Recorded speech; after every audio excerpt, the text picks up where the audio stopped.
7. A look at your box score, maybe most notably Tua Turndaballova, 3 interceptions on the day.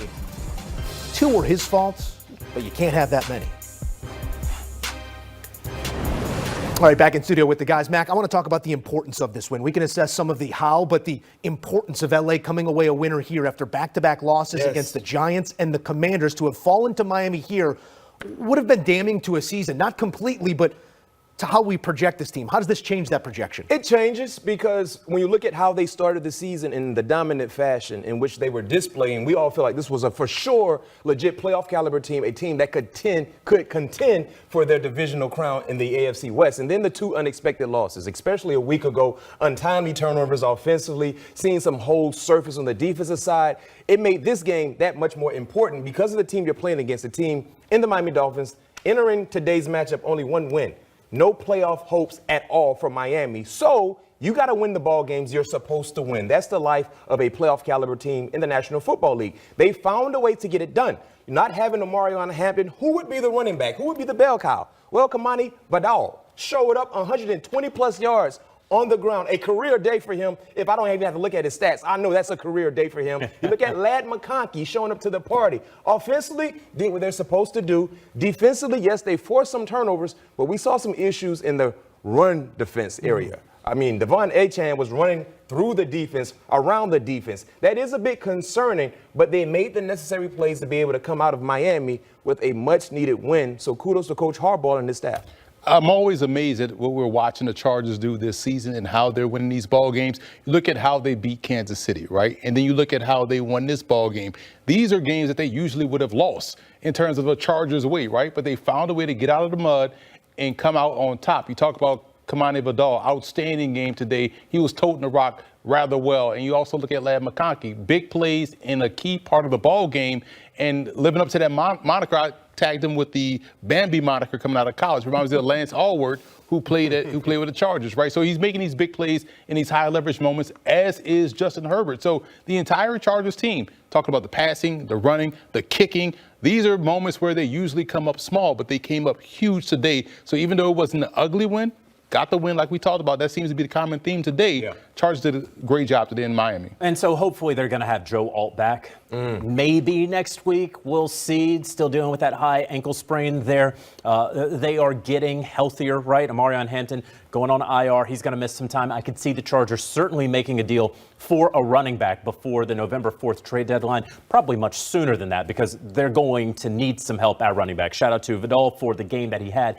Is that going to continue the next couple of weeks? We'll see. This is a big game that they have coming up against the Indianapolis Colts, a team that many think is a true contender at this point. So we'll see about how these two teams face off against one another. But shout out to the Chargers for finally, it was looking kind of rough right there, right? You lose to the Giants, you lose to the Commanders after having 2 turnovers, figuring out a way after blowing a 13-point lead today to get the win. And the 1-win Dolphins stay that way. We continue to have a bit of whiplash on the touchdown to interception ratio here for Tua Turndaballova after 2 clean games, comes back with 3 interceptions here. A peek at Justin Herbert's numbers the last 3 games.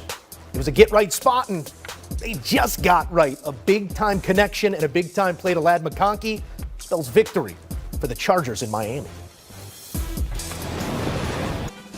2-3-1 with that tie again to Green Bay, but this is one that they wanted. Offensively sound, but defense continues to be a sieve as Carolina draws back to even 500. All right, back in studio with the guys. Emery, we sat there and watched this one together. It was a Dallas performance that we've seen throughout the entire of the season. Most total yards as an offense in the NFL coming to this one, most yards allowed. We see that represented in this final score. What did you make of the total performance here from Dallas? Well, the offense is fine. Defensively, they can't stop anybody. I thought they played fine defensively early in the game, but as the game wore on, that's when Carolina started finding confidence and they started finding plays down the field.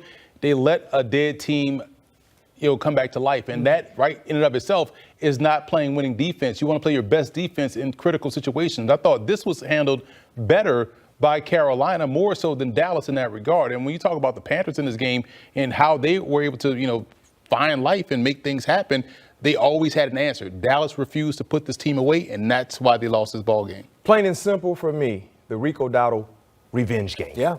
he made it known that this game was personal for him. And I appreciate the honesty because oftentimes when a player is playing against his former team, it's not that big of a deal, right? It's just the next best game. He said this was personal. And guess what he went out and did?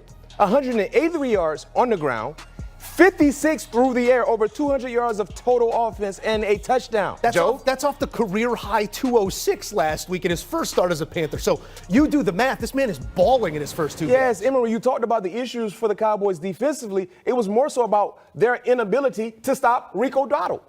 Period. Yeah. Nobody else. Number 5 was a madman today, and they needed him to be as such for Carolina to come back into this ball game. The Dallas Cowboys defensively, they will be the death of the Cowboys in terms of playoff hopes because their offense, without C.D. Lamb, they're still a playoff caliber offense. Without C.D. Lamb, Dak Prescott is still slicing opposing defenses. But because of their defense, it goes undone. Yep.